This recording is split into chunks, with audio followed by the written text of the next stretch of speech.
नमस्कार दोस्तों, स्वागत है एक बार फिर आपके अपने YouTube चैनल जीवा स्टडी पर। तो रीट्रांसफर की जारी हो चुकी है, सबने अपना स्कोर देख लिया। बहुत सारे स्टूडेंट ऐसे हैं जो क्या एकदम किनारे पर हैं, यानी कि अगर 83 चाहिए तो आपके लगभग किसी के 80 बन रहे हैं, किसी के 78 बन रहे हैं, इस हिसाब से बन रहे हैं।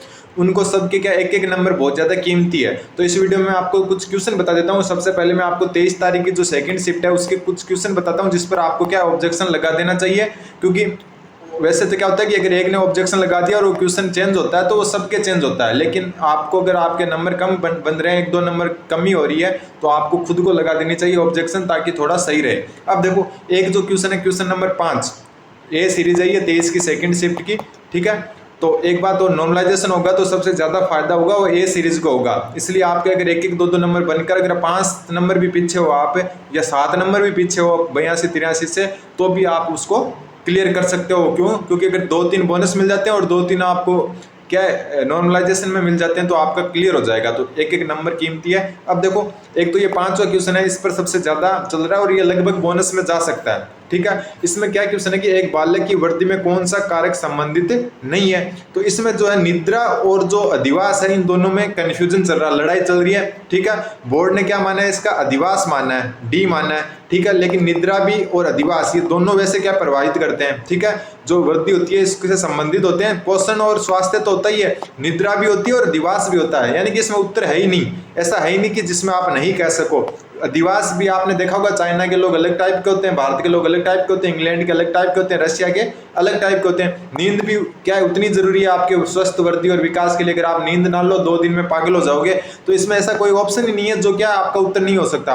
बोर्ड ने यहाँ पर क्या डी माना है, लेकिन फिर क्या सी और डी में वही चल रहा है, और वैसे तो ये दोनों ही उत्तर नहीं होने चाहिए। तो ये आप ऑब्जेक्शन लगा सकते हो। एक बात और, ऑब्जेक्शन के लिए जो आप बुक यूज करोगे वो एक तो आप क्या एनसीईआरटी की ले सकते हो। एनसीईआरटी की कोई भी बुक, किसी भी क्लास की हो, कोई भी सब्जेक्ट की, जिसमें आपको अगर डाउट आ रहा है तो उस सब्जेक्ट की आप 6 से लेकर 12 तक की कोई भी एनसीईआरटी की बुक है, वहां से डाउट जो है ऑब्जेक्शन लगा सकते हो। दूसरी, आप अगर साइकोलॉजी में लगाना है तो 11th-12th की साइकोलॉजी की बुक देख लेना, प्लस आपकी जो पीडी पाठक की एक बुक आती है उसमें भी आप थोड़ा देख लेना, तो उससे आप क्या लगा सकते हो। तो ये 5वां क्वेश्चन एक ध्यान रखना, अगर किसी के अगर ये गलत हो रहा तो ये इस पर ऑब्जेक्शन लगा सकते हैं। अगला जो क्वेश्चन है वो है क्वेश्चन नंबर 10। देखो दिखाई देता हूं मैं आपको, ये ए सीरीज में क्वेश्चन नंबर 10। अब देखो क्वेश्चन नंबर 10 है कि व्यक्तित्व की सैद्धांतिक अवधारणा के लिए निम्न में से कौन सा सत्य नहीं है। और जो बोर्ड ने आंसर माना वो है ऑप्शन बी, सामान्य, ठीक है। ऑप्शन बी सामान्य माना है, ये मैंने सामान्य ही किया था। लेकिन देखो, स्थायी भी नहीं होता व्यक्तित्व, व्यक्तित्व हमेशा गतिशील होता है, ठीक है। व्यक्तित्व हमेशा गतिशील होता है, तो ये भी संबंधित नहीं है। और व्यक्तित्व हमेशा सामान्य भी नहीं होता, ठीक है। व्यक्तित्व होता है वो विशिष्ट होता है, ठीक है। क्या होता है? विशिष्ट होता है। तो सामान्य भी नहीं होता और स्थायी भी नहीं होता।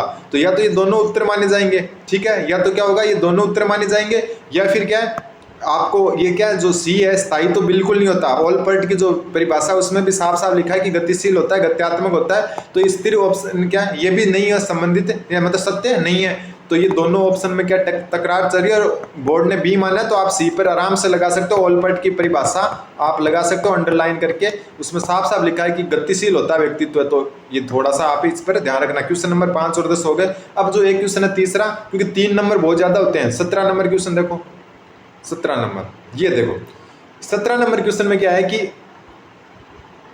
अधिगम में पुरस्कार व दंड की अवधारणा किसके द्वारा प्रस्तावित है। अब देखो, पुरस्कार और दंड की अवधारणा जो इसमें आंसर माना गया वो माना गया है सी, बीएफ स्किनर। लेकिन एक बात बता दूं मैं आपको, बीएफ स्किनर बिल्कुल सही है इसका उत्तर, लेकिन जो एल्बर्ट बांडुरा है वो भी इसका उत्तर होगा। क्योंकि जो एल्बर्ट बांडुरा ने जो बोबो डॉल पर जो किया था एक्सपेरिमेंट, उसमें भी पुरस्कार और दंड की ही अवधारणा थी। उसमें अगर एक स्टूडेंट, अगर पहले क्या है, उनको वो क्लिप दिखाई जाती है जिसमें दंड दिया जाता है किसी स्टूडेंट को उस डॉल को छेड़ने पर, तो वो क्या सब फिर उससे दूर रहते हैं, और पुरस्कृत किया जाता है, उस सब क्या है वो बुरा व्यवहार करते हैं। आपने पढ़ा भी होगा वो। तो इसमें एल्बर्ट बांडुरा भी उत्तर हो रहा है, बीएफ स्किनर भी तो हो रहा है। तो बीएफ स्किनर तो मान लिया, लेकिन डी भी होना चाहिए, ठीक है। वैसे तो थांडाई, कोहलर और कॉफका, इनका भी थोड़ा योगदान है पुरस्कार दंड में, लेकिन इन दोनों का तो क्लियर है। तो ये 3 क्वेश्चन आपके सबसे ज्यादा, 3 क्वेश्चन बोनस होना बहुत बड़ी बात है। अगर आप 80 नंबर है और 3 हो जाते हैं तो आपके 83 हो जाते हैं और आप पास हो जाते हो। अगर आपके क्या 87 नंबर है और आप जनरल से हो तो 3 नंबर मिलते हैं, 90 हो जाते हैं।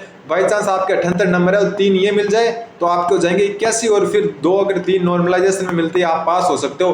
तो एक नंबर कीमती है, आप किसी के भरोसे ना रहे और आप खुद लगा सकते हो। एक देखो, इसमें आपको मैं थोड़ा सा बता देता हूँ, एक 75 नंबर क्वेश्चन है, देखो 75 नंबर क्वेश्चन में आपको थोड़ा सा दिखाई देता हूँ। लैंग्वेज सेकंड में है, ये इंग्लिश में, इंग्लिश लैंग्वेज सेकंड में 75 नंबर क्वेश्चन, वो भी क्या डाउटफुल क्वेश्चन है, उसका मेरे को अभी पूरा क्लियर नहीं है। बाकी ये 3 क्वेश्चन मैंने आपको ऊपर बताई एकदम क्लियर है, आप इनमें क्या है 100% लगा सकते हो। एनसीईआरटी की कोई भी बुक प्लस आप जो पीडी पाठक की बुक आती है उससे भी ऑब्जेक्शन लगा सकते हो। 1 मिनट, 75 नंबर क्वेश्चन दिखा देता हूँ मैं।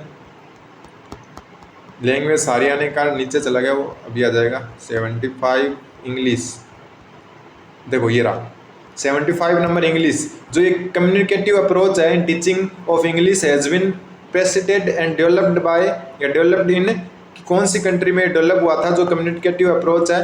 तो यहाँ पर जो है पिछली बार भी ये क्वेश्चन आया था 2021 रीट में, तो वहाँ पर शायद ये फ्रांस वगैरह था ऑप्शन में, वो मानना था, और यहाँ पर देखो इसमें ऑप्शन डी मान लिया है 75 में।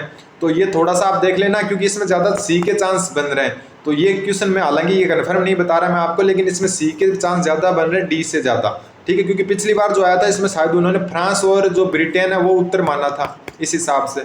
एक मैथ में क्वेश्चन है, लेकिन वैसे मैथ वालों के तो वो क्या है ज़्यादा प्रॉब्लम नहीं है। मैन एसएसटी वालों के 1-1 नंबर की लड़ाई है, मैथ वालों का तो सबका क्लियर हो रहा होगा। देखो मैथ में एक क्वेश्चन है वो मैं आपको बता देता हूँ, हालांकि वो ये रहा, देखो ये वाला क्वेश्चन।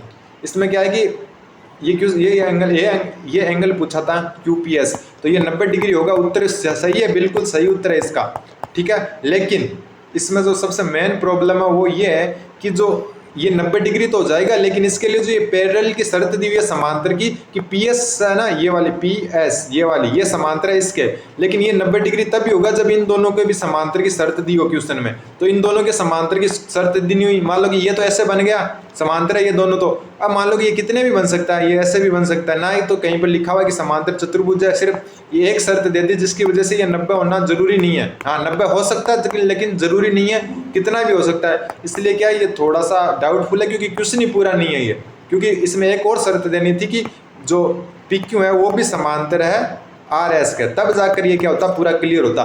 लेकिन इसमें क्या 90 डिग्री है और सब 90 करके आए हैं, ठीक है। तो ये ज़्यादा प्रॉब्लम देने वाला नहीं है। लेकिन बाकी की जो साइकोलॉजी के 3 क्वेश्चन है वो ध्यान रखना।